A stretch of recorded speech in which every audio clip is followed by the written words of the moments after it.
El día de hoy te compartiremos todo lo que debes de saber para calcular las RPM del motor.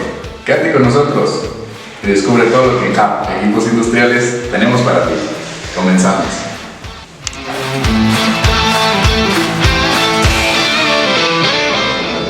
Saludos amigos, el día de hoy nos encontramos en la sucursal HAP con un gran catálogo de herramientas y equipos industriales para tu casa y negocio. Sé bienvenido a tu canal de HAP Equipos Industriales. Mi nombre es Andrés y formo parte de esta gran familia de expertos.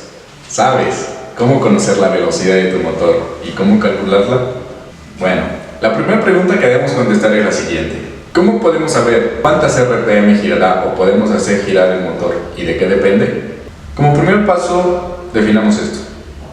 La velocidad síncrona del motor, como la velocidad de rotación del campo giratorio, la cual depende del número de polos del motor y de la frecuencia de la red en Hz. Los devanados pueden ser construidos con uno o más pares de polos, los que se distribuyen alternadamente, uno y uno, norte y sur, a lo largo de la periferia del núcleo magnético. El campo giratorio recorre un par de polos a cada ciclo. De esta forma, como el devanado tiene polos o pares de polos, la velocidad del campo es la siguiente. Ns es igual a la velocidad síncrona.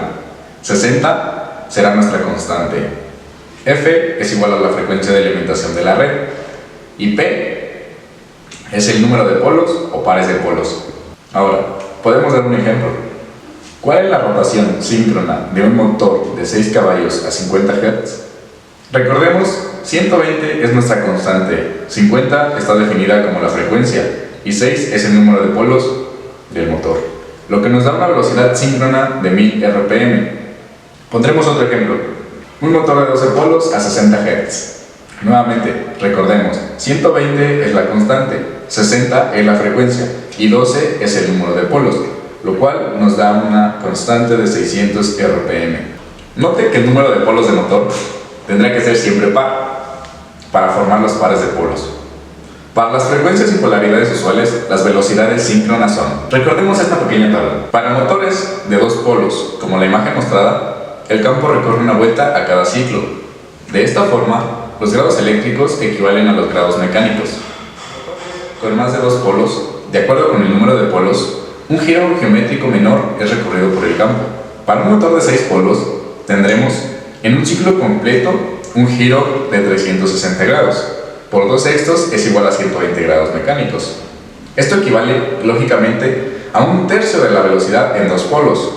Se concluye que grados eléctricos es igual a grados mecánicos por polos. Todo esto suena muy bien y sabemos cómo es la velocidad síncrona, pero ¿pasa esto en la realidad? ¿Por qué encontramos 1750, 3550 y 1150 RPM? ¿Qué pasa aquí? Hay algo llamado deslizamiento, que es la pérdida de la velocidad por factores externos y lo definiremos como deslizamiento.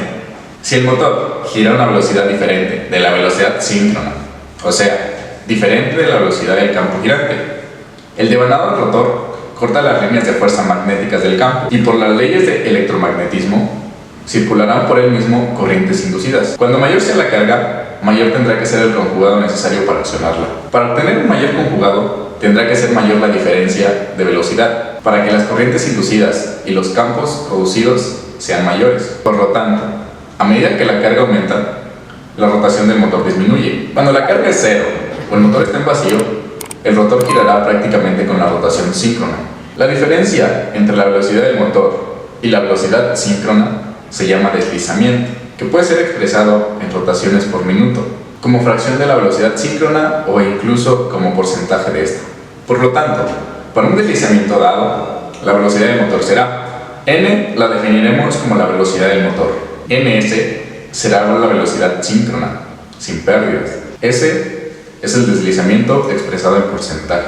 Ahora, un ejemplo sería: ¿cuál es el deslizamiento de un motor de 6 polos a 50 Hz si su velocidad es de 960 RPM? Recordemos que 1000 es la velocidad de un motor de 6 polos a 50 Hz. 960 es la velocidad real. Nos da un 4% de pérdida de velocidad. En conclusión, sabiendo que tenemos una pérdida de velocidad por deslizamiento y que el número de polos nos define las RPM, pero hay otro factor que nos dará el giro y es la frecuencia.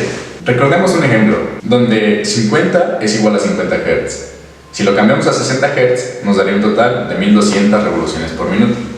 Si lo cambiamos a 40 Hz, nos dará un total de 800 revoluciones por minuto. Y si lo cambiamos a 30 Hz, nos dará un total de 600 revoluciones por minuto. Ahora podemos jugar con nuestras revoluciones variando la frecuencia.